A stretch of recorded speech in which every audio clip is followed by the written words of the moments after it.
6 years ago, I woke up in the hospital. It was still dark outside. 2 strangers are standing over my bed. They tell me that they're taking me to a program that my parents found for me. This is Daniel. He is one of thousands of American kids who have been sent by their parents to facilities for, quote, troubled teens to help change their behavior. Daniel spent months in a wilderness treatment program from the age of 15.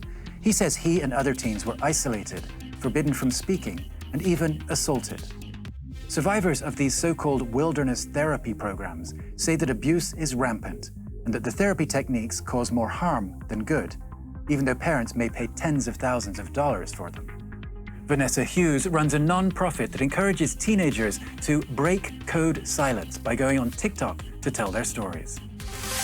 They're often handcuffed. They often don't know where they're going. And so the very first act that these teenagers encounter in their treatment journey is being kidnapped and sent to therapy without their consent.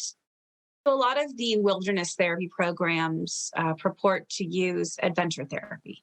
Adventure therapy kind of makes sense, right? You go with a group of people into the woods, you go camping, you go kayaking, rock climbing, ropes courses. It sounds like doing things like that would make people feel better. You feel better about yourself. What is sold is a beautiful, shiny website or brochure. And what we see in reality is quite the opposite. The wilderness program, basically a day in the life. You wake up you don't know what time it is. They don't tell you what time it is. You hike 8 usually miles a day, 3 to 8 miles a day, and you carry an about 50-pound backpack on you.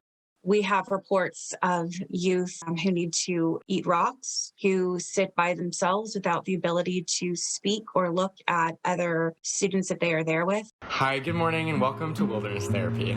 We're gonna low-key starve you. It'll make you less likely to run away. As well as harsh living conditions, teens who've been in these camps report questionable therapeutic methods, including something known as attack therapy. One student would be forced to go up in front of the entire group. One by one, everyone in the room has to go around and basically berate that person. They were often humiliating.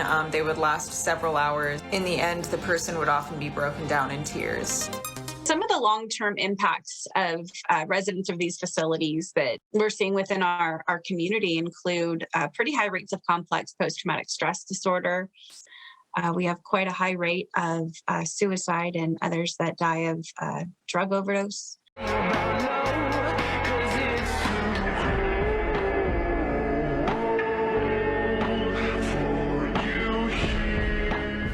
Critics have compiled a list of nearly 200 people they say died in U.S. teen residential programs since the 1970s. Many of them were victims of exposure to harsh weather or drowning. Others died while being restrained, while trying to escape, or by suicide.